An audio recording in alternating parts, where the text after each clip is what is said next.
आरिफ एक मासूम और नेक दिल लड़का था जो एक गरीब किसान का बेटा था। गुर्बत की वजह से इसके वालिद इसे बेच देते हैं और यूं आरिफ बेचते बेचते बादशाह के महल तक पहुंच जाता है। बादशाह एक जालिम हुक्मरान था और उसकी बेटी शहजादी हलीमा अपनी सफाक तबीयत के लिए मशहूर थी।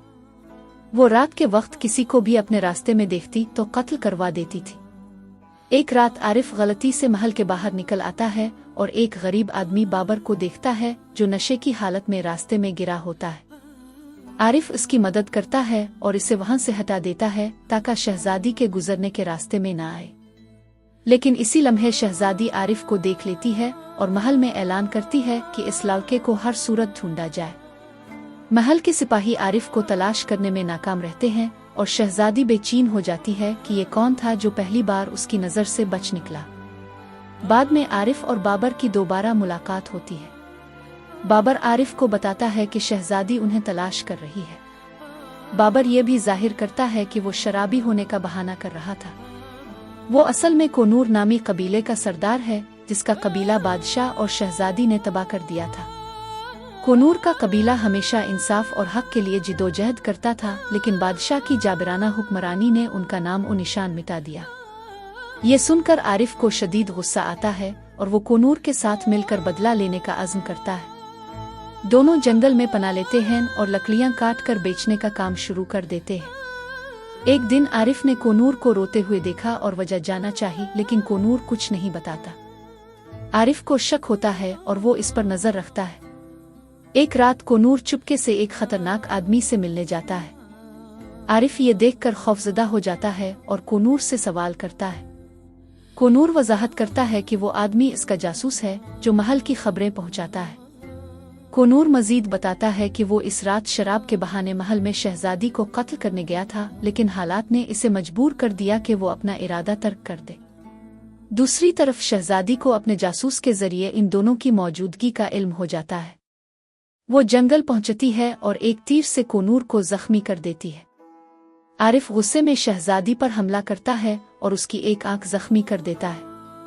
आरिफ कोनूर को जख्मी हालत में छोड़कर महल की तरफ भाग जाता है। महल में नया बाब। महल पहुंचकर आरिफ अपनी शनाख्त छुपाने के लिए अपना हुलिया और नाम बदल लेता है। वो महल के सिपाहियों में शामिल हो जाता है और अपनी बहादुरी से मशहूर हो जाता है। महल में एक तकरीब के दौरान सिपाहियों के दरमियान एक मुकाबला होता है और आरिफ इसमें सबको शिकस्त देकर नुमायां होता है। शहजादी जो अब एक आंख से महरूम हो चुकी है, आरिफ को पहचान लेती है और अपने मुहाफिज को इसे गिरफ्तार करने का हुक्म देती है। आरिफ हैरान रह जाता है जब वो देखता है कि इसका भाई असद शहजादी का मुहाफिज बन चुका है। भाई से मुलाकात। असद आरिफ को बताता है कि गुर्बत और बेबसी के बाइस इसे महल के सिपाहियों में शामिल होना पड़ा। शहजादी ने इसकी वफादारी को आजमाइश में डालकर इसे मुहाफिज बनाया। असद कहता है कि वो शहजादी की हकीकत जानता है, लेकिन इसके खिलाफ कुछ नहीं कर सकता था क्योंकि शहजादी ने उनके खानदान को नुकसान पहुंचाने की धमकी दी थी। आरिफ असद को कायल करता है कि वो शहजादी और बादशाह की जाबिराना हुक्मरानी के खिलाफ खड़ा हो। असद आरिफ की बातों पर यकीन करता है और दोनों मिलकर कोनूर को बचाने की मंसूबा बंदी करते हैं जो अब शहजादी के कब्जे में है। फैसला कुन जंग। तकरीब के दिन जब कोनूर को बादशाह के सामने पेश किया जाता है, आरिफ और असद महल के सिपाहियों के दरमियान इंतशार पैदा करते हैं। आरिफ की बहादुरी की वजह से कई सिपाही इसका साथ देते हैं और महल में एक जबरदस्त जंग छिड़ जाती है। आरिफ और असद शहजादी के खिलाफ खड़े हो जाते हैं। शहजादी को शिकस्त देकर आरिफ और असद बादशाह के खिलाफ लड़ते हैं और आखिरकार इसे शिकस्त देते हैं। बादशाह के जुल्म का खात्मा हो जाता है और अवाम महल पर काबिज हो जाती है। कोनूर का कबीला दोबारा जिंदा हो जाता है और इंसाफ की राह हमवार होती है।